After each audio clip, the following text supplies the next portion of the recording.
finish by 2:30. Give plenty of time for Luann. So I'm going to talk about living well to die well, and this is a chapter from my book. This is my new book. It's called Achieving a Good Death. Subtitle: A Practical Guide to the End of Life. And there's a chapter in there on this subject. I'm going to talk about live well to die well. So in other words, I'm going to talk about how to live a meaningful life and achieve a good death. I have always been scared of and fearful of death and dying, and I'm frightened for two obvious reasons. First, the suffering of the dying process. I'm thinking here of the possibility of severe pain, difficulty breathing, anxiety, nausea, dementia, constipation, regrets, and all that sorts of things. I am going to die of heart disease. My doctors tell me I'm going to die of heart disease. I've had open heart surgery, and I have heart disease in my family. I'm going to die of it. And and they tell me it's a very painful way to die. So I'm very concerned about that. So dying can be rough. And as you probably all heard of, Isaac Asimov said, life is pleasant, death is peaceful. It's the transition that's troublesome. And that is so true. Now, the second reason I'm frightened is because of death itself. The way I see it, I'll no longer exist, and all my projects and relationships will end. Now, if you're religious, as some of you are, you may feel differently about death. But most of us, secular or religious, find death scary. And a whole academic discipline, as all of you know, called terror management theory, has sprung up in the last 50 years to grapple with this topic. So as I confronted my fear of death and dying, I talked with the hospice nurses at Montgomery Hospice, where I serve as a volunteer, and I'm the vice chair of the board as well. And I learned from those nurses, those hospice nurses, that achieving a good death is more likely, not guaranteed, but more likely if a person lives well. And that's what I want to just talk about today, living well to die well. So what does living well mean, and what does dying well mean? Let's start with dying well. There are core well, everyone has their unique notion of what constitutes a good death. Really, a good death is what the person wants. But for most people, a good death is gentle, peaceful, free of pain and suffering, and full of grace and dignity. To die well means to die with few regrets, with a feeling of completeness, and little trauma for those who love us and witness our last days. So an ideal death, I think, is a loved ones surround the dying person who has a chance to say goodbye and thank you, and hear from those present how much the dying person's life meant to them. The room is full of loving exchanges, tenderness, gratitude, even joyful reconciliations, and shared memories of a life well lived. My parents and three brothers all died with none of these elements, and they also died in great pain, and that's a cause of sadness for me. Now, let me stop, because I want to make this very interactive and give you a chance to ask questions. So I'm going to stop every 5 minutes for questions and comments. You can ask me anything you like. It doesn't necessarily have to be on what I've just said. You can ask me anything you like about aging, death, and dying, and you go to the chat and just put it in there. And I don't see anything there at the moment. No questions in there at the moment. So please think of questions you'd like to ask. Ask me anything you like. Okay, so we've briefly discussed what dying well means. But what about living well? What does living well mean? A person lives well if they pursue a life of meaning and purpose. People living well overcome setbacks and failures. They stay focused on their goals and have warm, trusting relationships with others. Living well has little to, as all of you know, living well has little to do with status, with possessions, with wealth, with fame, and much more to do with focusing on what matters. So how do we achieve living well? Three things. First, we need a vision that describes our values and what matters to us in Proverbs. We read, where there's no vision, the people perish, and that's true. Second, we need goals rooted in that vision. And third, we need to act on those goals to achieve them. So vision, goals, action, all interrelated. And these are like these three things, vision, goals, action, are like the three legs of a stool. You need all three. Let me pause for questions. So thank you, Alyssa. Okay, I don't see any questions there. So please think of questions. Think of things you want to ask me, things going on in your own life, things happening with your parents or children, about aging, death, and dying, worries you have, anything you want to ask about funeral planning, or oh yeah. Luann says, Chris, can you speak of your hospice experience of a good death? So yes, I can, Lou. Thanks for the very good question. So let me just talk a little about hospice. Hospice, as you all know, you need to be within 6 months of dying to be eligible for hospice. It's all covered by Medicare and insurance. It's a wonderful thing.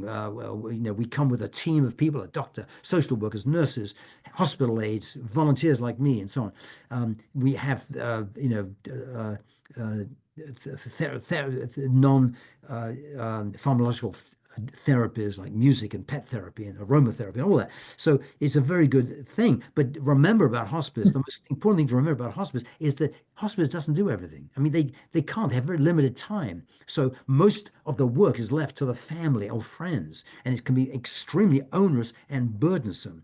And but my experience of a good death in a hospital, Lou, is just the way I described it. So people surrounding loved ones, the person dying is surrounded by loved ones and family.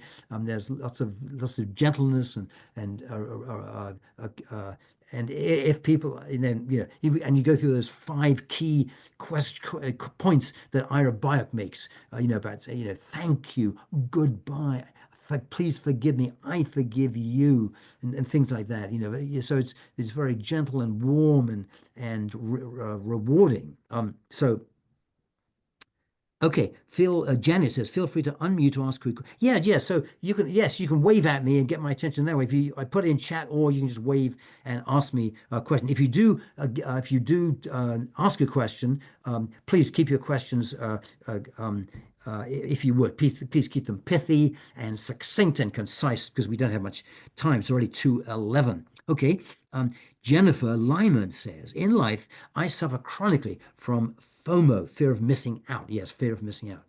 Death is the ultimate fear of missing out nightmare, left out of everything happening to all you love. Suggestions for pacifying that feeling. So Jennifer, such a good question. And yeah, it's death is in some ways terrifying. So I would talk to a therapist. I mean, this is a therapist who specializes in death and dying. I mean, this is a good thing to do, and good for you for recognizing it, being aware of it, being self-aware, and raising it. And I would seek out professional help just to talk to someone about it. 3 sessions with an effective therapist should help you a lot. But the other thing I would say, Jennifer, is I would write an ethical will. Put in writing to your heirs, to people who survive you. Put in writing what you love about them, what you hope for them, what your values are, what you hope they'll learn from your life lessons, maybe some stories about your grandparents and great-parents so they don't get lost.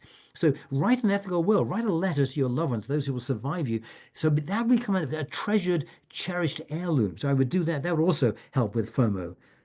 Very good. So Janet, oh yeah, link to a free copy of Chris's book and other handouts penny to us. So yeah. So oh yeah, I don't know what that link is. Oh yes, GW. Yeah, got you. You can also go to my website where there are lots of free handouts as well. Chris Palmer, Janet, please put this in the chat room. ChrisPalmerOnline.com, ChrisPalmerOnline.com. There are lots of free things there that you'll enjoy. Thank you. And also Janet, would you put my email address? Because some of you may have questions that are too sensitive to ask in public, but you may want to just seek my advice, and I'm happy to help you. So just feel free to write to me, christopher.n.palmer@gmail.com. Christopher.n.palmer. I think I said that wrong. Christopher.n.palmer@gmail.com. So feel free to write to me if you have something you want to talk about, which is which you don't want to raise in public. Thank you, Janet. Okay, so let's push on. So let's start with vision. We talk about living well. There's three things: a vision, goals, action. So let's talk about a vision. A vision is best captured by a personal mission statement. A personal mission statement describes what matters to you, your values, the kind of person you want to be, the identity you want to have, and what you'd like to accomplish. By the way, I'll share my personal mission statement with you, mine. I mean, because some of you may be thinking, well, I don't know what a personal mission even looks like, and how do you write what goes into it. So I'll give you mine. I'll have other handouts too. I've sent those handouts to Janet, and she'll make them available to you. So I'll show you my personal mission statement, and feel free to plagiarize it. If you see a sentence, a word, a paragraph in there that you like, take it. It's yours. Use it any way you want. Now, here's one way to create a personal mission statement. Imagine you are entering a big building with heavy doors. You pull the heavy doors back, look inside, and there's 100 or 200 people with their backs to you, and you are wondering what they're doing. And you peer over their shoulders to see what they're looking at, and you see a casket, and you realize you're at a funeral. And just at that very moment, someone is getting up and you recognize them, and they're about to give a eulogy, and you recognize them. They are someone you love very much, and they love you very much. And you suddenly realize to your fascination that you are witnessing your own funeral, your own memorial service. Now, if death and dying upsets any of you, then just imagine this person is getting up to give a toast to you on your 90th birthday. Now, here's the question: what do you want to hear that person say? Because that's what you want to put into your personal mission statement. What do you want to hear that person say about you? And assume you've led an honorable, good, and successful life. What are the assessments you would like that eulogist to make about you? What character traits and behaviors would you like the person to praise and be grateful for? What have you accomplished? Were you compassionate? Were you kind? Were you generous? What kind of friend or family member were you? Were you a person of integrity? Your answers to those questions will give you a first draft of your personal mission statement, and it's never finished. I mean, I work on mine probably several times a week, making changes to it. The same is never final, because you are continually improving it. It's always a work in progress, as each of us is. So having a vision for your life and articulating it in a personal mission statement will help you live a purposeful life full of meaning, thus increasing your chances of having a good death experience. And we should be ambitious and craft a personal mission statement that excites and inspires us. In so doing, we're shaping ourselves into a generous, wise, and creative person, more likely to make life choices that will help us die well. If we live intentionally, with gratitude, and focus on what matters most, our lives will likely be more fulfilling, and our dying will likely be more peaceful. Let me pause for a quick question. And I didn't see any questions, so please put questions in the chat or wave to me. I welcome questions on anything. You can ask me anything you like. Okay, let me press on. So having a personal mission statement is the first leg of the stool. Remember the three-legged stool: vision, goals, actions. So the second leg is our goals, which is rooted. This is very important. Rooted in that vision. Our goals give our lives meaning and purpose. Now, one way to organize goals is to group them according to the four fundamental dimensions of our nature: physical, social/emotional. I put those together: mental and spiritual. Physical includes exercise, diet, and sleep. Social and emotional obviously includes love, friendship, and community.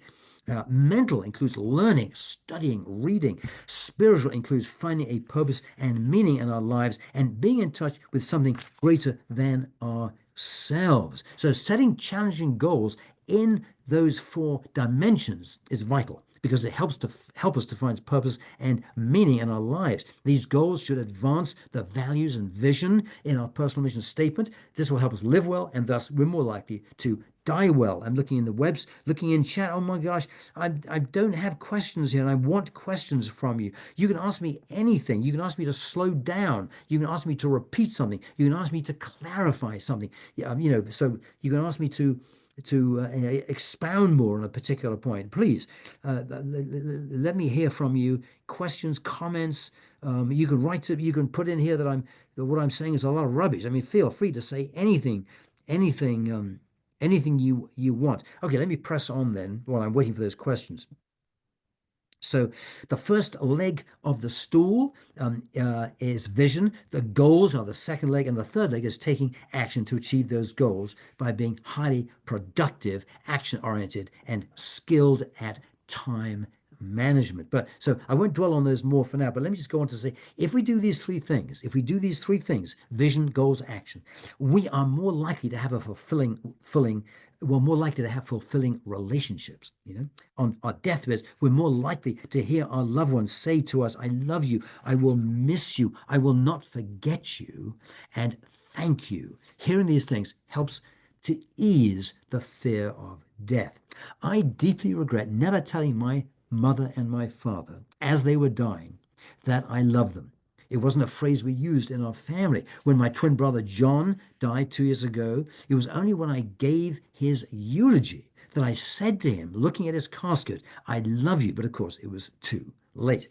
Now, if a person lives well, if a person lives well, they are more likely to declutter and death clean their homes, therefore not leaving a mess, an onerous mess for their survivors to have to clean up. So death cleaning is very important. If a person lives well, they are more likely to write, and as I've already mentioned, more likely to write an ethical will, also called a legacy letter. A ethical will is a love letter. It says to your survivors what you appreciate about them, that you thank them, you tell them about your life and what happened and so on.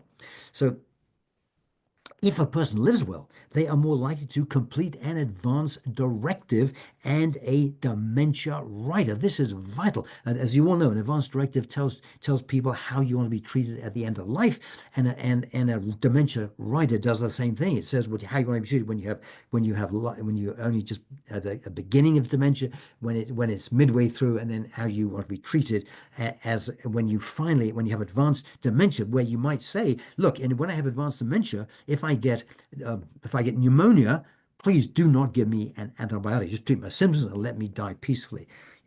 So if a person lives well, they're more likely to select a healthcare agent. This is part, as you will know, of your advance directive. Very important to have a healthcare agent, someone who can talk for you and can represent you when you can no longer talk for yourself. If a person lives well, they're more likely to talk with their loved ones about what they want at the end of life, thus supporting what's in their advance directive. This is very important. Talking with your loved ones and with your doctor, very, very important. Atal Gawande makes this point very, very firmly in his famous book. If a person lives well, they're more likely to take advantage of palliative care and hospice care. Hospice care is palliative care, but hospice care is a bigger issue. It's a medical training, a medical specialty which focuses on helping sick people with their symptoms and comfort, and their families too. Very, very important. And not enough people ask for palliative cares when they get sick with a serious disease. Hospice care, we've already talked about. Hospice care you go into when you have 6 months left. It's a wonderful thing. I mean, another point that Atul Gawande made in his book on mortality is that people, when they go into hospice care, can sometimes live longer than those people who insist on getting medical interventions such as surgery and chemo and radiation. But people who give up those curative cares can often, through the comfort they get from hospice, paradoxically live longer. If a person lives well, they're more likely to decide what type of medical care they want. When I'm in this situation, I don't want this, and so on. That's part again of your advance directive and what you say to people. And then, if a person lives well, they're more likely to decide what kind of memorial service they would like. And if a person lives well, they're more likely to have pondered very fraught issues like medical aid in dying, voluntarily stopping eating and drinking, we said, palliative sedation, we used to call that barbiturate sedation, refusing life-sustaining treatments and other exit strategies as they approach death. And the more you know about these things, the more one realizes one has choices, the better it is. So a person who lives well and with intentionality is also more likely to plan to dispose of their body responsibly and in line with their values. In other words, whether to have a conventional funeral with embalming and fire cremation, with all their associated pollution and waste and carbon insults, or look at greener alternatives like green burial or water cremation, also known as alkaline hydrolysis, or human composting, also known as a natural organic reduction. These are very important to know about these things. So you don't just go into a funeral home and say, yes, I'll be cremated, I'll be fire cremated, flame cremated.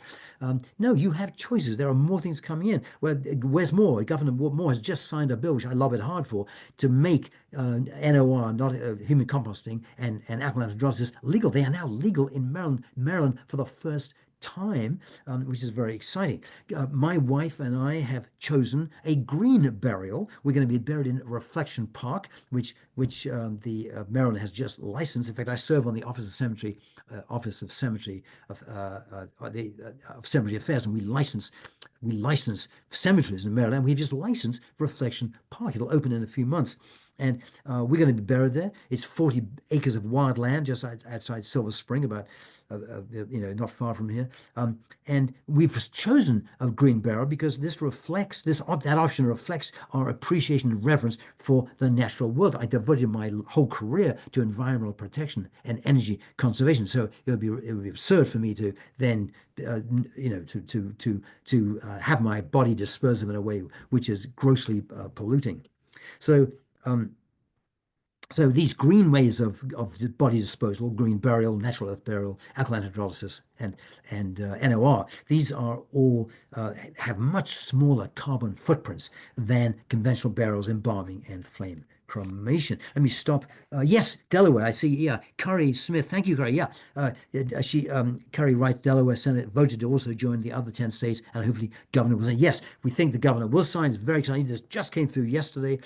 Delaware will become the 12th jurisdiction. We have 11 jurisdictions now, 10 states and DC, and it's very, very good news. AP, can you mention the book again?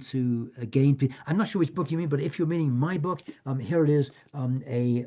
Achieving a Good Death. It's got over 100 5-star reviews on Amazon. You can buy this book anywhere where books are sold. All the proceeds from my books, including this one, go to fund student scholarships at American University, where I was a professor for 14 years. So that you can get this anyway books are sold, or you can get it on Amazon. And also I'll send you a PDF of it if you'd like to get a free PDF. Let me go back. I missed a few questions here. Let me see here. Yeah, good. Chris, I like the idea. Ann Thompson. She says, Chris, I like the idea of you reading your own vision. Yeah, thank you. And also, do you have thoughts about medical aid? Yes, I'm a big proponent of medical aid in dying. I'm also a big proponent of the Swiss option and of SARCO, which is coming just online now. I believe people should have choices at the end of life. This is why I serve on the board of the Final Exit Network and of the Hemlock Society and other boards. So medical aid in dying is very, very important that people have that option. We don't have it in Maryland yet. We hope that'll happen soon, or in the next few years. Luann says, can you speak to dying alone, those who've lost all? Yeah, yes, Lou, this is a very fraught and lonely, bad situation. If people are alone, don't have family, don't have friends, then it can be awful. And dying alone is no fun at all. So this is why it's important to have a tribe, belong to a village. I've come to groups like this that Janet and Misha and Alyssa run. Make friends, turn up, show up for things, because you don't want to die alone. It's very, very, very tough. And I can talk more about that, but let me leave it for the minute. Okay, Irene Zimmerman. Yes. Cream, I think she probably means clean. Clean your house and clutter way before you. Yes, thank you, Irene. I totally agree. And you'll find handouts on decluttering on my website, which you'll find very helpful in telling you how to do it. Can you mention the book again? Oh, I think I already did that. Okay, that's my book. Okay, Delaware. Yeah, okay. Sorry, I'm going back. Okay, very good.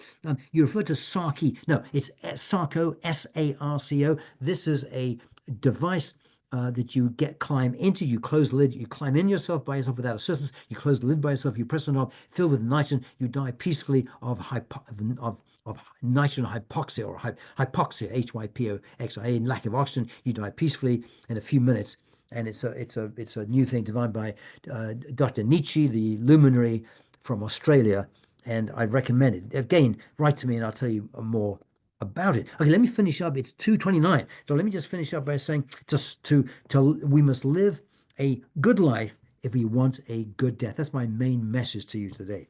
To lead a good life, we should devote ourselves to building relationships, helping others, and working on meaningful projects and causes. This requires planning, preparation, and intentionality. You can't leave it to chance and live haphazardly, as so many people do. A good life is the foundation for a good death. People tend to die the way they live. I'm so happy to be here today. I'm so sorry I had to leave to get to a tennis match. I'm so envious of all of you now having a chance to listen to Luann give her presentation on meditation. I've got a glimpse into what she's going to do, and it looks fabulous. One question here, Randy, preparing to die sounds like a big project. Yes, it is a big project. That's why I've written the book about it, telling you all how to do it, with a lot of the work being how you have lived. Yes, Randy, good point. All right, I'm going to leave you. Luann, good luck with your presentation. Sorry, I'm going to miss it. Alyssa, goodbye. Great to see you. Janet, great to see you. Please say hi to Misha from me. Janet, thank you so much for having me. And goodbye to everybody. Thank you for this great questions. See you soon. I will. Thank you for joining us, Chris. I'll send you. Thank you. Bye, everybody. I'll see you. I'll send you handouts. All right. Take care. Bye-bye. Bye-bye. Thank you. Sure. You're so welcome. All right. Everybody, take a big, deep breath. Chris is very, very enthusiastic, and he had a lot to share with us today. So in the next 5 minutes, I'm going to be explaining what we're doing, and then we'll get into it. So I'd like for you all to get yourself as comfortable as possible, because the meditation is going to encompass the use of self-care touch. I'm a Reiki practitioner, so I always try to incorporate some self-care touch into a meditation. And Janet's going to share with you, I call them posters. I do these visual posters. You can see it in the background of my screen here. And it's a representation of the medicine wheel. And the medicine wheel is a Native American construct. And it's not just one wheel, because every tribe in the world who subscribes to the natural world as us being a part of the natural world, everyone is a little bit different based on their geographic location, different plants, different animals represented, but it's all grounded in the fact that we are a part of our Earth system, our system of the sun, the moon, and the stars. And this medicine wheel represents one's journey through the physical, mental, emotional, and spiritual cycles of life, corresponding to each tribe's customs. It acknowledges the influence of the sun, the moon, the four elements, fire, earth, water, wind, and multiple other factors. I made this representational wheel. And Janet, could you put that up now in place of my face? I made this wheel so I could connect daily to where I am on the wheel in relation to the whole journey. It took a while to make each piece and to place them. It took many hours of attention and meditative activity, and it was really fun to do and made me extremely happy. It rests on my desktop, usually at home, and I keep it close so that I remember to walk in harmony with these life cycles.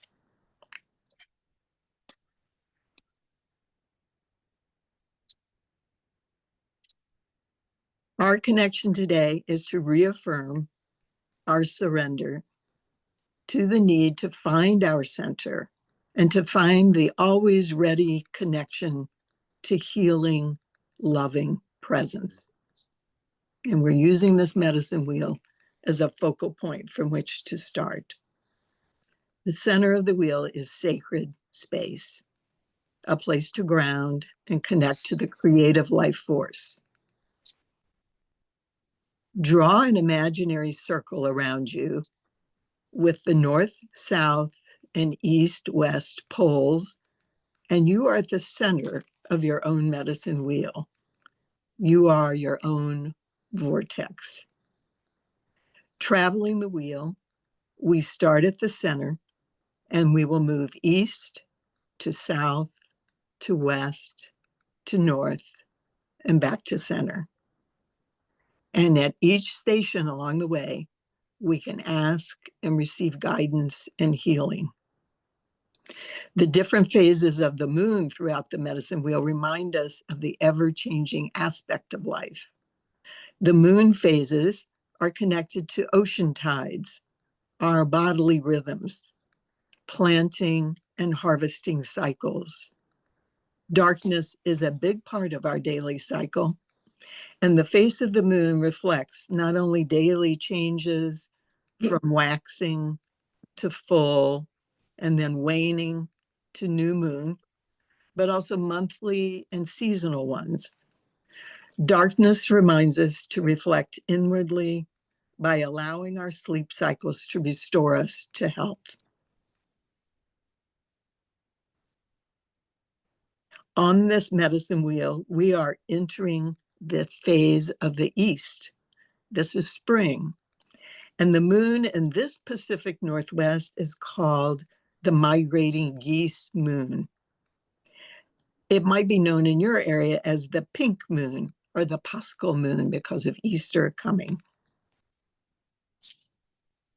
That name changes with each geographic location.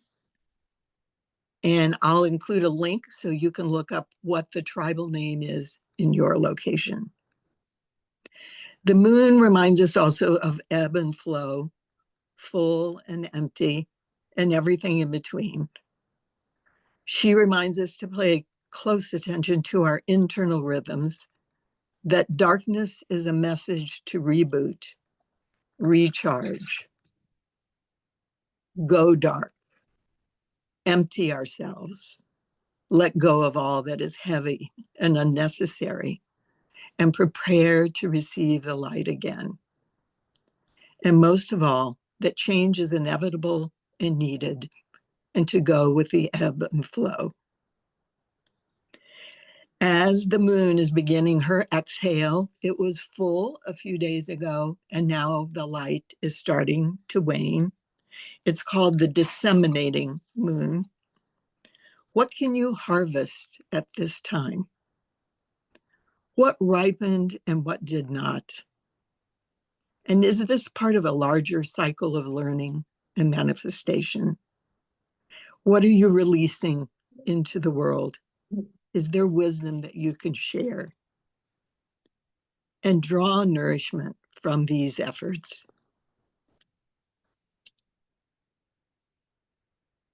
Now come and sit in the center of your imaginary medicine wheel or lie down. And with your breath, begin to inhale and exhale. And know that you are never lost. You are right here. And that wherever you go, there you are. That was words from Bonnie Gintis and John Kabat-Zinn. We are going to begin in the heart, gently placing your hands over your heart. I am here now, rooted tailbone to crown, earth to sky. I am here now, the web of life surrounding me. I connect up and down, east and west, north and south, in and out. grounding in your place. The heart is called the children's fire. Breathing into your heart. Think life force. Renewal. Recharging. Internal spark. Inspiration. Your true voice. Light. The Creator's gift of connection. Build a fire of love in your heart.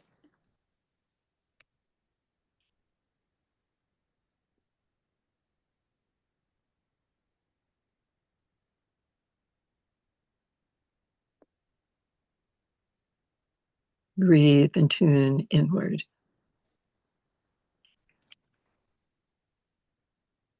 Hello.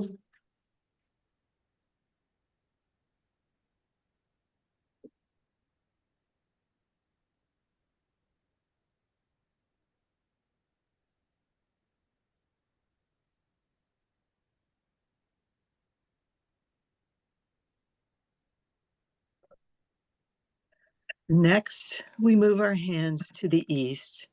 And this is in the left belly between the left ribs and left hip.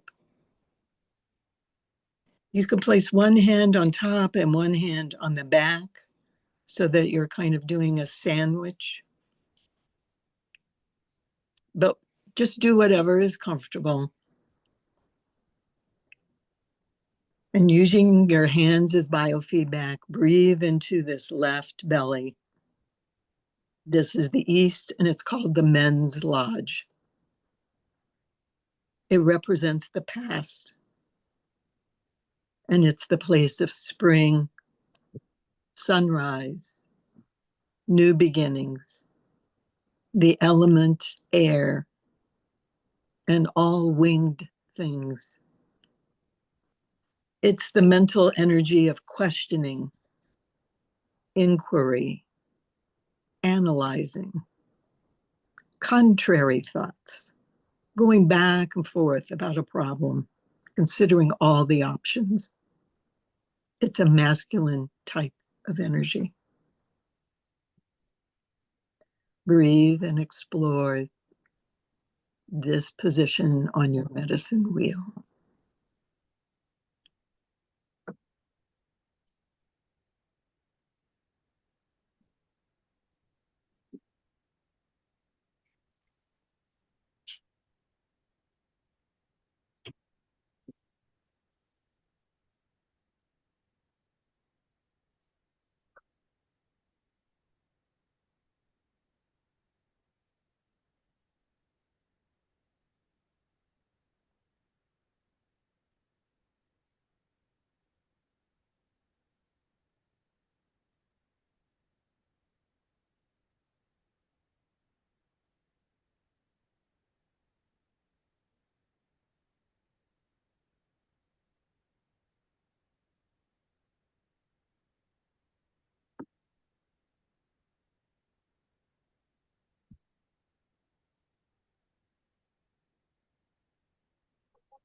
Next, we move our hands to the southeast.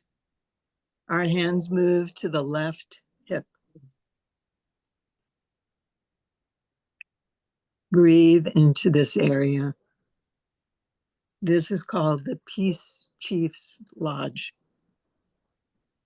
Here we settle the mind's turmoil and we make peace and move towards acceptance. The energy here is more feminine.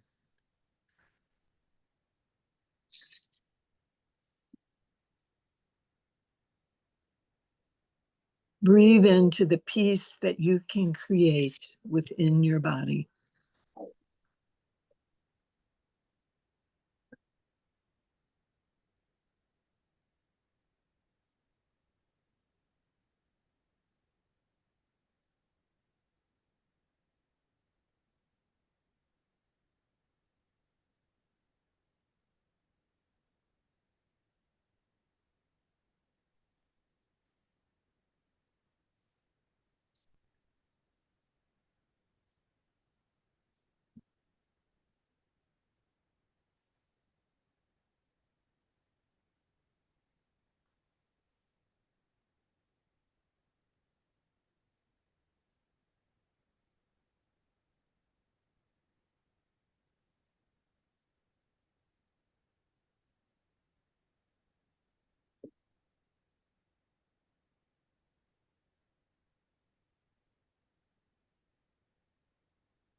Next, we move our hands to the south. This is on top of the thighs or legs. And our intention is to include the whole journey down the legs into the feet, feeling that connection through to the bottoms of your feet and then on into the earth. This is called the War Chief's Lodge. It represents the present, summer, the heat of the day and the fire element, the physical body and the fight to survive. We never start a war, but we will rise to defend ourselves. And thus the immune system is represented here. This is a place of trust, trusting your body, willing to trust and activate the immune system to defend itself. We fight back with our innocence and trust, not revenge. The animal totem here is coyote. He represents childhood, truth, and trust.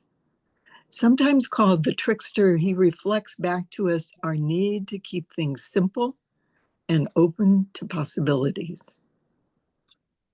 Coyote often shows up when we most need to laugh at ourselves for being too serious. Take some time to connect to the immune system.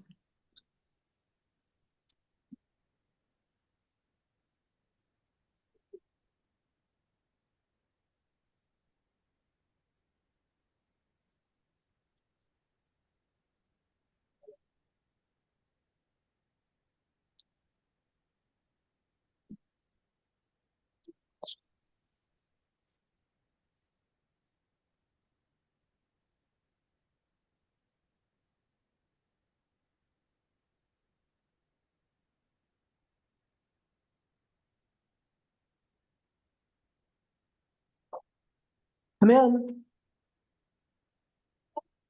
I was just wondering where my sheets were. How are you? Yeah.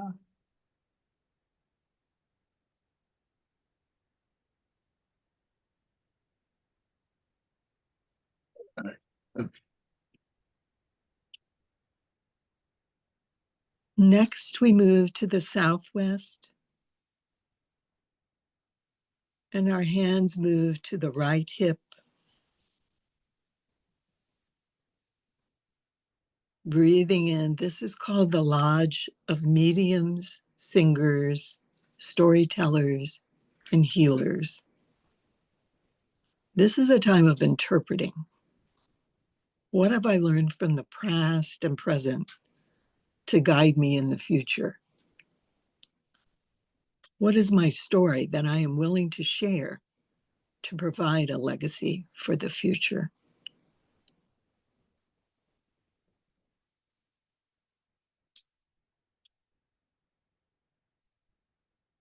Breathing in and out, what is moving in me today?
Taking in a deeper breath, we move our hands now to the west, the right belly.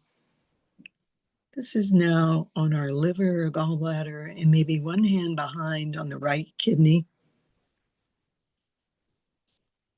Here we're breathing into the Women's Lodge, or the Council of Silence. This represents sunset, autumn, the future, water element, our emotions.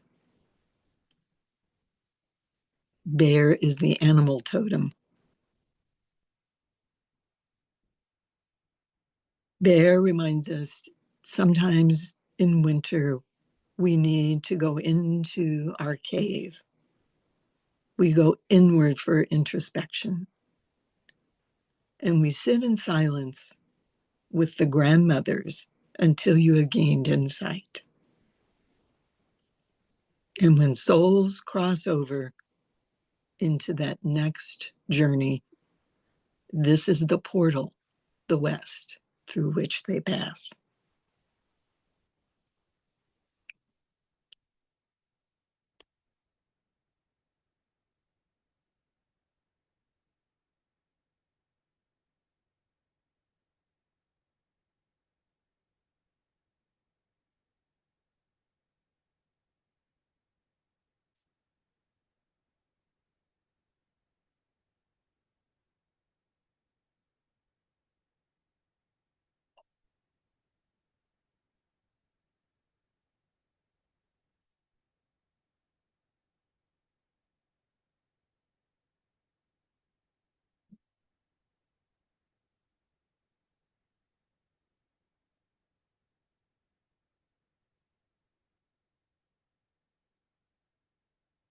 Next, we move our hands to the northwest, the right arm and shoulder and right lung, finding a comfortable place on this upper quadrant on the right. This is the Council Lodge.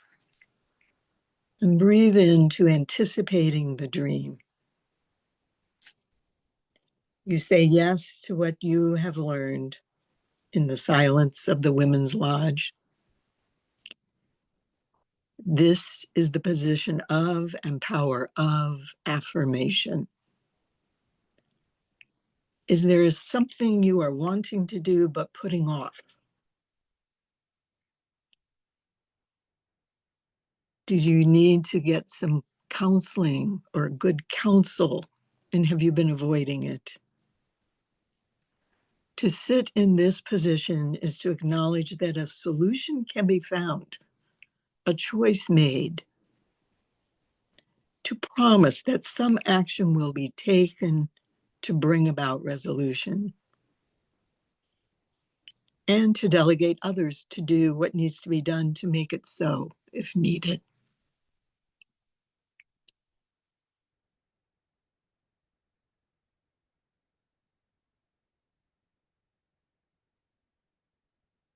Breathe and rest in what is moving within you.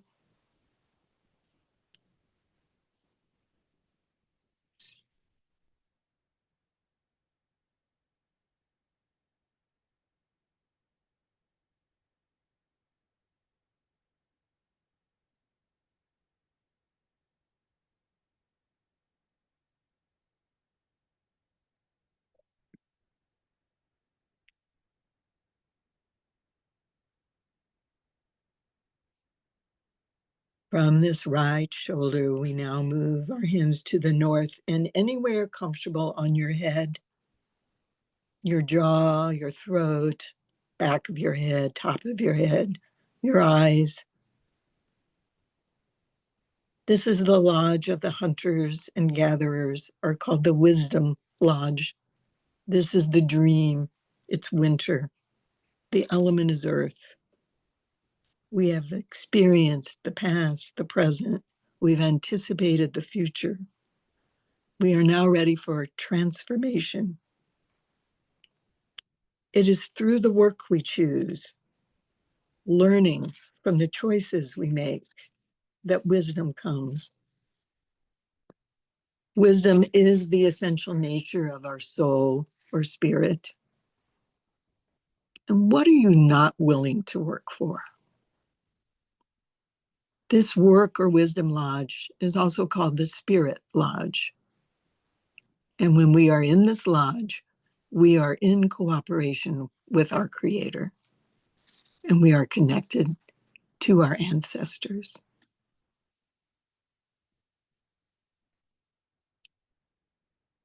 Breathe with the question of what is moving in me today.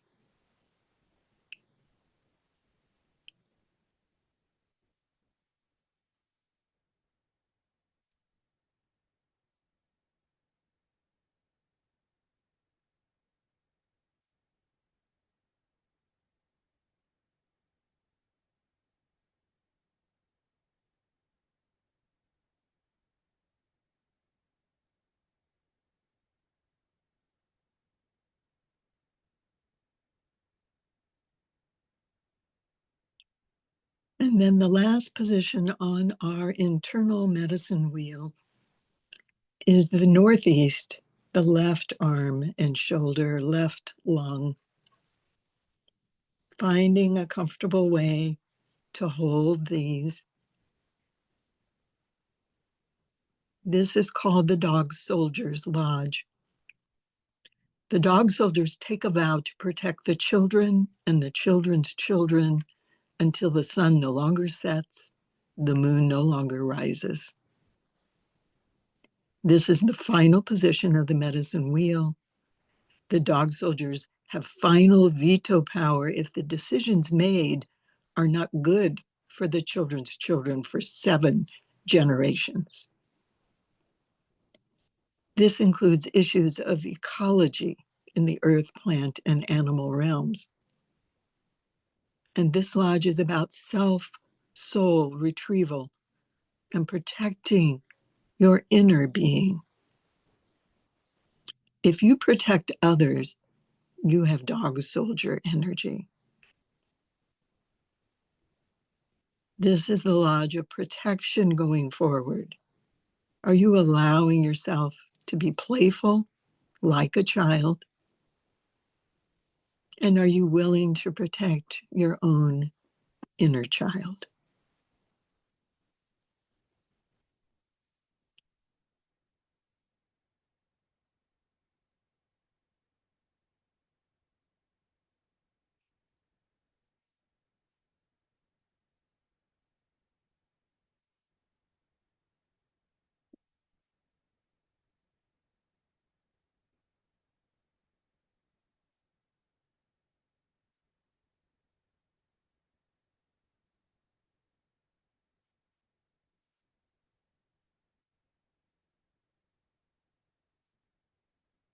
And then to close the session, we are going to close the medicine wheel by returning to our hearts, hands over our hearts, sensing into the web of life and light and love surrounding you, the earth beneath you, and using your hands and arms now, sweep them up from earth to sky, and hands pull down the heavens into our hearts. And hands back to heaven, throw your prayers skyward, connected above and below, right to left, in and out.